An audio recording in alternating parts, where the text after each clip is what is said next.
That happiness and success is available for every last one of you. But I'm gonna tell you what you're gonna have to do. You're gonna change your mindset. If you're planning on being successful, you have to change this here. The difference between successful people and non-successful people is right here. It ain't no difference. It ain't none. I ain't got no more than none of y'all got. God gave me the same thing he gave y'all. But you have got to change your mindset. If you want to become the best version of who you are supposed to be, risk is required. Period.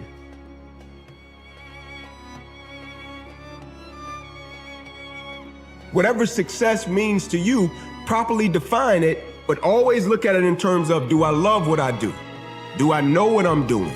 If opposition and adversity happens, will I still believe in what I'm doing? Can you be committed to the process of what you're doing without being emotionally attached to the results of what you're doing?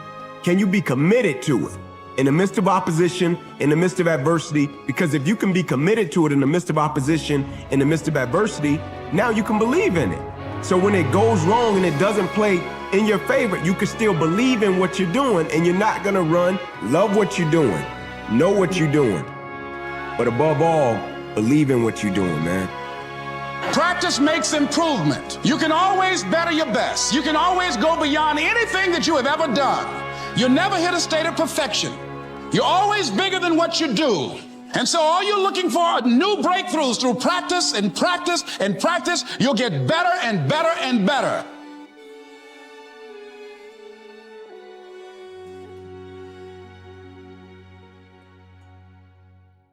You've become a drifter in life. In other words, you are like a rudderless ship. You are not going under your own power. You are letting the currents of life, of circumstance, of the opposition determine how you feel, how you think, what you experience. I think it's believing in the 85-year-old version of you, who's exactly who you want to be, and then ruthlessly looking at the discrepancy between the pittance of a human that you are now compared to that man or that woman, and then step by step breaking down the many differences and starting on the first one and pulling the thread. The idea that self-love is holding yourself to a higher standard than anyone else does, you believing in you more than anybody else does.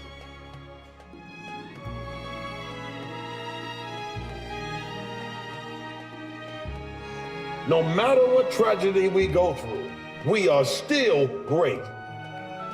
We are still magnificent. We are still significant. You must remember who you are and whose you are. Don't allow the tragedy that happened around you be the reason you quit believing that you could do great things.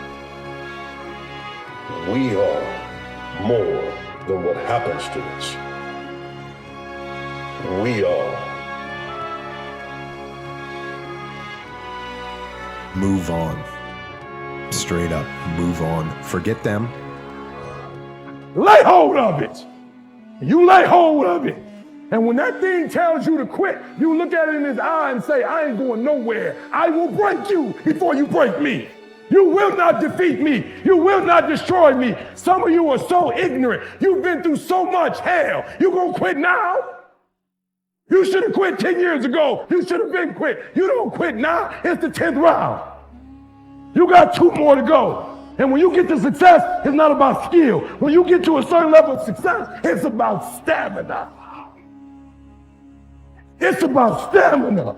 It's about you won't break me. You can't take me. I fought too long. I fought too hard.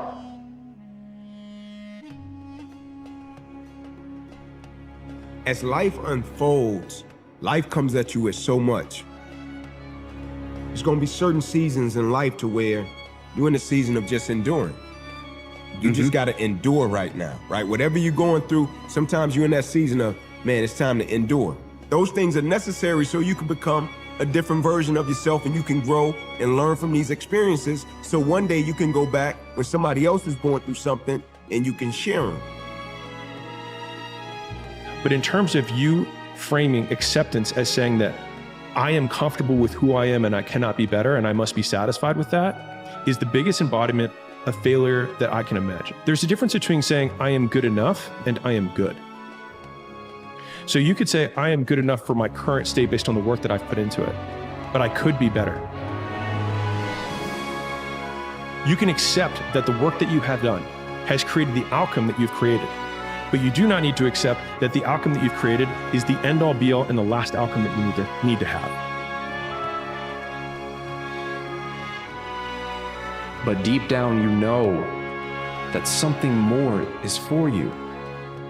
And that's the risk.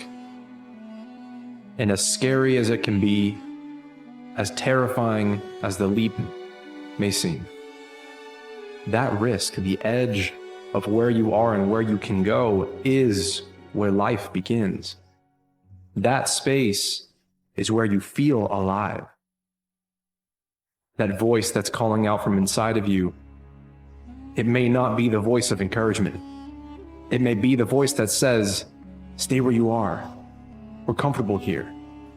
And it will give you every reason and sell you every clause of why it makes more sense to stay. And the place where you can go, the version of you that awaits, it won't say a word. Can you sustain the failure, the opposition, and the challenges? Because the one thing I can guarantee, you're gonna get hit with opposition and adversity, Doc.